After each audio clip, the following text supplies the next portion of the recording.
Hey friends, we're back, and this time with a small gardening series. So I have a feeling that I'm not the only one that was convinced that they had a black thumb.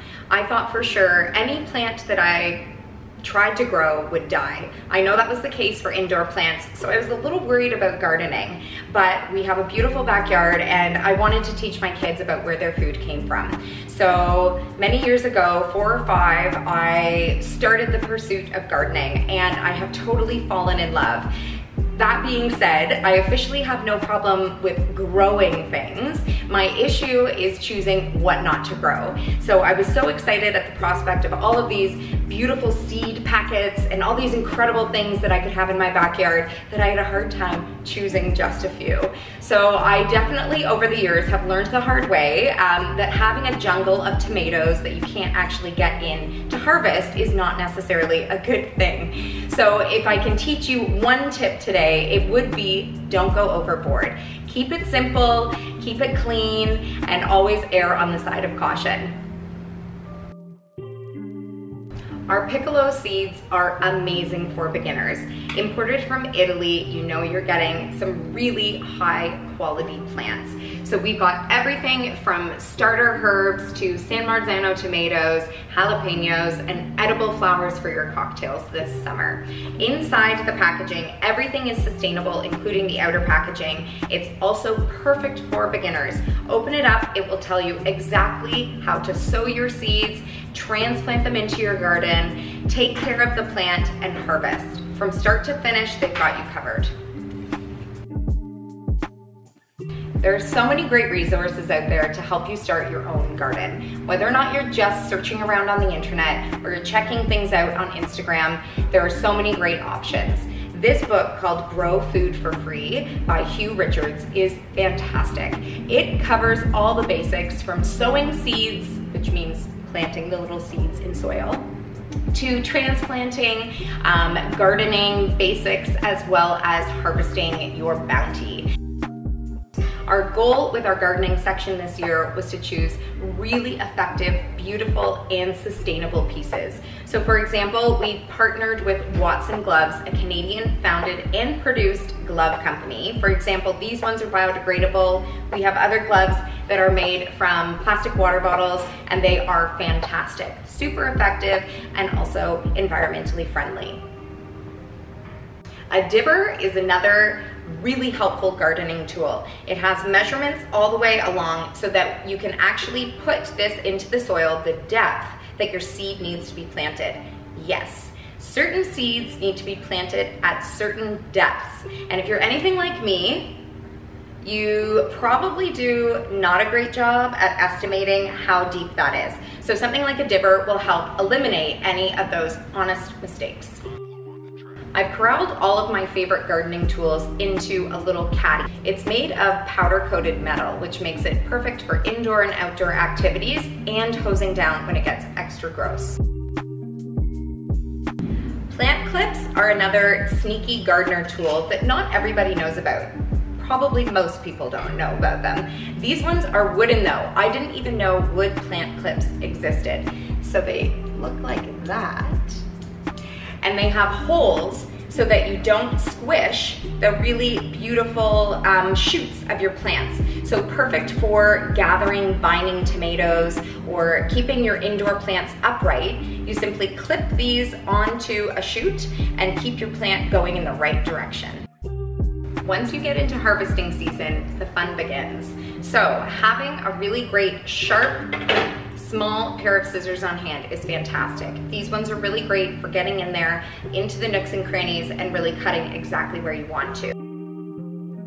Getting off any dirt or rogue bugs is always a good thing. So using a brush is a great way to do that. Sometimes brushing things off with your hands just won't do the trick. So using a stiffer bristle for things like beets, potatoes, carrots will really help get into the nooks and crannies, and then a softer bristle brush for fruits or really soft vegetables is fantastic.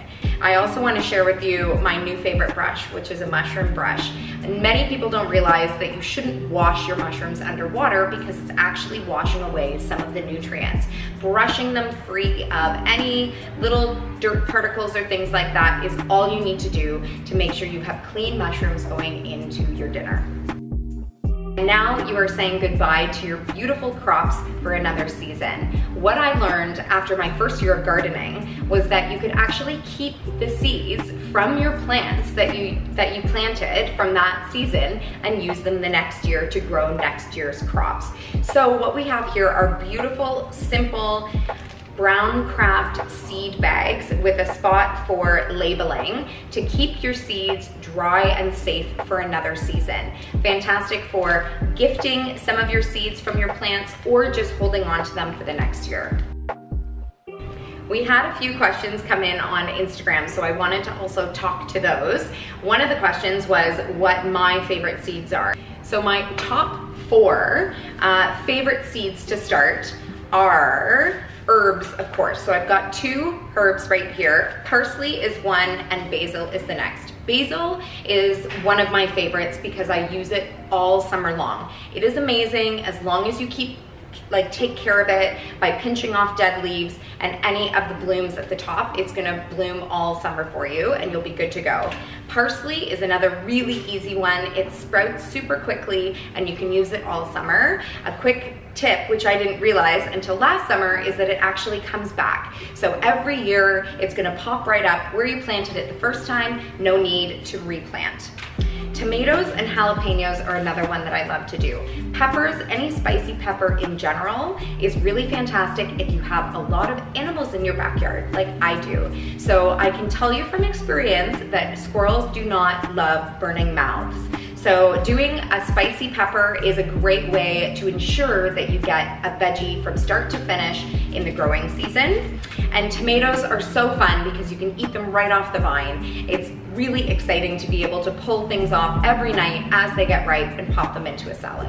Our next question was, how late into the season can you start your garden? That all depends on what you're growing. So if you're sowing your own seeds inside, i.e. these seeds right here, I would suggest it's probably no later than mid-April, mid to the end of April.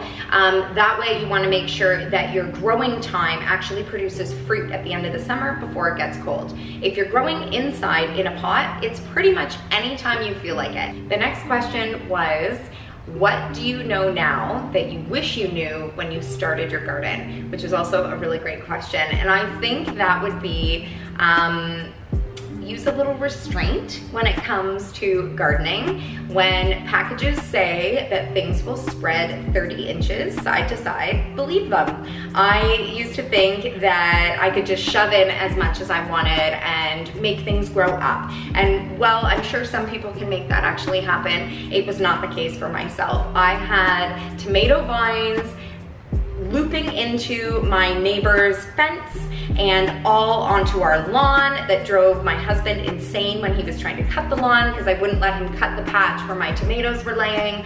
So keeping in mind that packages do, for the most part, tell the truth, and keeping in mind that simple is best when it comes to gardening. So don't try 900 varieties of heirloom tomatoes to start, which I did. Keep it into, you know, the 1 to 3 range and keep track of what they are. Start with 1 or 2 plants and see how it goes. Our last question that we received was, how long can you keep your seeds? That is a fantastic question. All of our Picollo seeds, which come in from Italy, are guaranteed to germinate within 3 years. So you can buy these this year and hold on to them for 2 years, and then they'll still germinate and produce fruit for you in the 3rd year. All right, guys, I hope you loved our intro to gardening session and learned something new. We have so many fun gardening tools and tips and tricks up our sleeve here at the shop. So if there's anything else you'd love to learn, or you want to hear a little bit more about our kids' gardening selection, please be sure to comment below, share with your friends. I love making these videos, and please let me know what you want to hear from us next. Have a great day.